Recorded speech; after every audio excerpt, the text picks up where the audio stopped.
लगता है सब फर्जी है। इतनी भर्तियों में फर्जीवाड़ा हुआ है, उन सबको भेजो फिर घर। हमारे साथ क्या दुश्मनी है? अगर ऐसे आसानी से नौकरी लगती ना हम लोग बच्चों की, तो हर घर में थानेदार रहते। बोले हमने 8 लाख के साथ क्या किया, 8 लाख में कैसे नहीं किया। राजस्थान में एसआई भर्ती परीक्षा 2021 हुई। भर्ती में फर्जीवाड़े के आरोप लगे, आरोप लगाने वाले कोर्ट पहुंचे। इस बीच भर्ती प्रक्रिया चलती रही, कोर्ट में केस भी चलता रहा। जिन लोगों का सिलेक्शन हो गया था उन्हें नौकरी में नियुक्ति मिल गई। मगर सबजुडिस मैटर था तो फैसला कभी भी कुछ भी आ सकता था। जब फैसला आया तो चीजें और पेचीदा हो गईं। अदालत ने अपने फैसले में भर्तियों को रद्द कर दिया। अब इस फैसले के बाद लोग बंट चुके थे। एक तरफ वो लोग थे जो फैसले से खुश थे, जिन लोगों ने अदालत का दरवाजा खटखटाया था, जिन्होंने फर्जीवाड़े के आरोप लगाए थे। जबकि दूसरी तरफ वो लोग हैं जो परीक्षा क्लियर करके अपॉइंटमेंट पा चुके थे, ट्रेनिंग पूरी कर चुके थे। इन लोगों की नौकरी भी शुरू हो चुकी थी। ऐसे कई लोगों का अब घर की दीवार पर टंगी वर्दी देख रो रो कर बुरा हाल है। जब भी किसी भर्ती में फर्जीवाड़े के इल्जाम लगते हैं तो ये साबित कर पाना बेहद मुश्किल होता है कि हर एक चयनित अभ्यर्थी ही इस धांधली में शरीक है। कई ऐसे ईमानदार कैंडिडेट भी होते हैं जिन्हें सचमुच मेहनत और कठिन संघर्ष से सिलेक्शन मिलता है। मगर जब पूरी परीक्षा ही रद्द कर दी जाती है तो ये वैसा ही होता है जैसे आपको खाना चखा दिया, मेहनत का एक ही निवाला आप खा पाए मगर बाकी का खाना आपसे वापस ले लिया गया। गलती या गुनाह किसी का भी हो, पिसते मासूम लोग ही हैं। ऐसे परेशान कैंडिडेट्स में कई महिला अभ्यर्थी शामिल हैं। इन महिला यानी फीमेल कैंडिडेट्स के सिलेक्शन के बाद उनका अपॉइंटमेंट हो चुका था, ट्रेनिंग पूरी हो चुकी थी और फिर वो पुलिस थाने में अपनी जिम्मेदारियां भी निभाना शुरू कर चुकी थी। मगर अब वो इन जिम्मेदारियों के साथ साथ अपनी नौकरी भी खो चुकी हैं। भर्तियां निरस्त कर दी गई हैं और इन कैंडिडेट्स पर इसका बुरा असर पड़ा है। नियुक्त अभ्यर्थियों में गुस्सा है, कई कैंडिडेट्स रो रही हैं। इन्हीं इमोशंस के साथ कैंडिडेट्स प्रोटेस्ट करने निकले। प्रोटेस्ट के मौके पर आज तक से जुड़े पत्रकार विशाल शर्मा भी पहुंचे।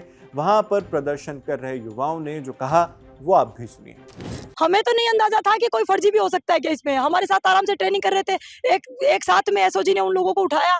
तो एसओजी जब इन्वेस्टिगेशन कर रही है, अभी भी इन्वेस्टिगेशन चल रही है, तो पूरी भर्ती को क्यों रद्द करना?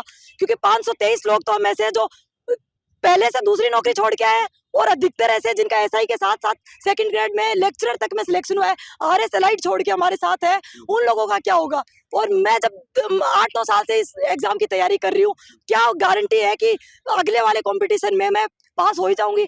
अरे सब फर्जी है तो वो 523 की 2-2, 3-3 नौकरियां कैसे लगी? 859 तो वैकेंसी थी, 523 तो ऐसे जो 2-2, 3-3 में सिलेक्ट हुए। हमारे मौलिक अधिकार नहीं है क्या? हमारे मौलिक अधिकार मर थोड़े ना गए, हम भी इंसान है, हमारे में ना तो भावनाएं नहीं है क्या? तो और 17 सेकंड का फिजिकल होता है। बहुत सारी लड़कियां हमारे साथ ऐसी हैं, मान लो मेरे में फिजिकल कैपेसिटी आज भी वैसी है, मैं फिजिकल पास कर लूंगी। मेरे साथ की ईमानदारी से चयनित लड़कियां तलाकशुदा है, विधवा कैटेगरी से है, उनकी बेटियां इतनी बड़ी बड़ी हो गई, वो अपने बच्चों को पढ़ाएंगी कि खुद पढ़ेंगी? सबसे बड़े विडंबना तो ये है कि हम सही हो के लोग हमें ऐसे देखते कि ये तो फर्जी है। कौन जो है मजाक उड़ाते हैं, खुद के कांस्टेबल है ना इस भर्ती के, हम थानेदार के लायक थे इसलिए हम थानेदार बने। कांस्टेबल भी हमें बोलते ओ फर्जी वाले बैच क्यों? बताओ हमारा कोई भावनाएं नहीं है क्या? लोकतंत्र मर गया क्या? हमें ऐसे बोल देते हैं तुम लोग फर्जी बैच के हो। क्यों भाई? हम तो 2-2 बार सेलेक्ट हुए, हम कैसे हो सकते हैं फर्जी? तुम लोगों को दिखाई नहीं देता? एक महिला ऐसी भी हैं जो 2010 से इस भर्ती परीक्षा की तैयारी कर रही थी। अब उनको 15 साल बीत चुके हैं। 15 सालों में तीसरी बार इंटरव्यू तक जाने के बाद उनका सिलेक्शन हुआ। वो बताती हैं कि बहुत से मेंटल प्रेशर झेलने के बाद इस तरह शुरू हो चुकी नौकरी को खो देना उन्हें अधर में छोड़ रहा है। कोई साथ देने वाला नहीं है।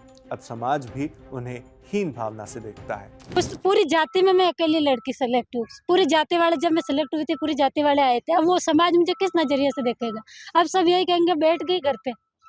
वो समाज के अंदर जो समाज मेरा स्वागत कर रहा था, वही समाज आज मुझे हीन दृष्टि से देख रहा है। और ये किसकी वजह से देख रहा है? ये इसमें मेरी क्या गलती है? आप ये बताइए। मैंने तो अपनी मेहनत की थी, पूरी मेहनत से सिलेक्ट हुई थी ना मैं, पर आज मेरी मेहनत का कोई मोल ही नहीं है।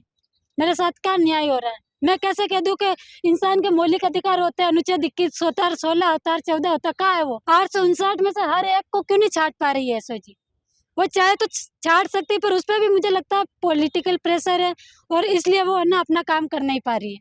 उसे अगर जो संस्था बनाई है उसको हर तरह के पॉलिटिकल प्रेशर से बाहर रह के उसको काम करना चाहिए और हमारे साथ में न्याय करना चाहिए। मेरी ये मांग है आपके माध्यम से। सबके अपने अपने तर्क हैं, अपनी अपनी वजहें हैं। कुछ ऐसे भी कैंडिडेट हैं जो पीएचडी तक कर चुके थे, मगर एसआई की जॉब से अपने लगाव के चलते वो इस प्रोफेशन में आए।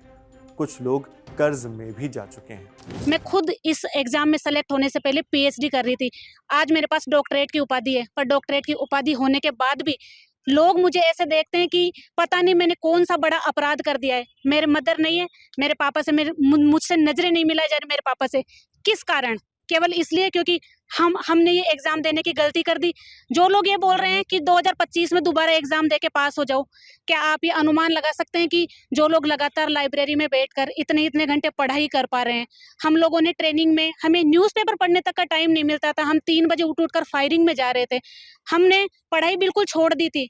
आज 2025 में आने के बाद में जब हमारी करती हुई नौकरी को इन्होंने छीन लिया है, क्या आप अनुमान लगा सकते हैं कि हम पढ़ सकते हैं? इस सब इंस्पेक्टर के दम पर लोन लिए हैं। बहुत सारे ऐसे साथी है हमारे जो बहुत गरीब परिवार से आए हैं, उन्होंने लोन लिए। मेरा एक साथी ऐसा है जिसका छप्पर का घर था, आज उसने लोन लेकर अपना घर बनवाने की कोशिश की है, आज उसकी छत नहीं डली है। उस पर क्या गुजर रहे हो? क्या वो ये इस कंडीशन के साथ में अपने आगे की जिंदगी को चला सकता है? स्वाभाविक बात है, जब आप गरीबी की मार झेल कर आते हैं तो जैसे ही आपको एक उम्मीद नजर आती है, आप कोशिश करते हैं कि अपने हालात बदलें। बेघर लोग अगर सरकारी नौकरी मिलने पर वैध तरीके से लोन लेकर सिर पर छत लाने की जद्दोजहद करें तो कुछ गलत नहीं है, मगर जब जिस नौकरी के भरोसे घर बनाने का लोन लिया हो वो नौकरी ही आपके हाथों से ले ली जाए, तब क्या स्थिति होगी, इंसान पर क्या गुजरेगी, इसका शायद हम और आप में से कई लोग ठीक से अंदाजा भी नहीं लगा पाएंगे। ऐसे बहुत से अपने अपने परिवेश से जुड़े अलग अलग दर्द हैं इन एसआई कैंडिडेट्स के, जिन्हें जिम्मेदारी सौंपकर वापस ले ली गई है। ये महिला सब इंस्पेक्टर्स अपने यही दर्द बयां करते हुए पूछ रही हैं, हमारा क्या कसूर था? हमने मेहनत की, ईमानदारी से परीक्षा दी, ट्रेनिंग पूरी की और अब सेवा में हैं। फिर अचानक भर्ती रद्द होने का क्या मतलब? एक महिला ऐसा ही कहती हैं, घर की दीवार पर लटकी वर्दी को देख रो रो कर बुरा हाल है। भर्तियों और उनके रद्द होने पर पॉलिटिक्स होने के भी बहुत से इल्जाम लगाए जा रहे हैं। क्या पक्ष, क्या विपक्ष और क्या निर्दलीय, सबसे सवाल है। एक महिला अपॉइंटेड कैंडिडेट ने मांग करते हुए पूछा है कि भ्रष्टाचारियों और गड़बड़ी करने वालों पर कार्रवाई होनी चाहिए, न कि मेहनत से पास हुए उम्मीदवारों पर। हमें ही कटघरे में क्यों खड़ा किया जा रहा है? सवाल वाजिब है। कुछ और वाजिब सवाल ये भी उठते हैं कि क्या जो सरकार इस भर्ती के लिए जिम्मेदार है, उसकी ये भी जिम्मेदारी नहीं है कि वो कैंडिडेट्स और उन्हें जाली तरीके से सिलेक्शन दिलाने वाले हर एक शख्स को पकड़े? क्या ये पूरे न्याय यानी कंप्लीट जस्टिस के लिए जरूरी नहीं है कि जिन अभ्यर्थियों ने कड़ी मेहनत करके ये नौकरी हासिल की है, उन्हें अपनी नौकरी न खोनी पड़े? क्या सरकार की जिम्मेदारी इन सारी ही भर्तियों को निरस्त करके पूरी हो जाएगी? सरकार पूरा इंसाफ देने के लिए क्या करेगी अब? ये बड़े और गंभीर सवाल हैं जिनके जवाब अब ये अभ्यर्थी तलाश रहे हैं। आप इस पूरी खबर पर क्या सोचते हैं, हमें कमेंट बॉक्स में लिखकर जरूर बताएं। मैं हूं शेख नावेद, देखते रहिए दी लंदन टॉप।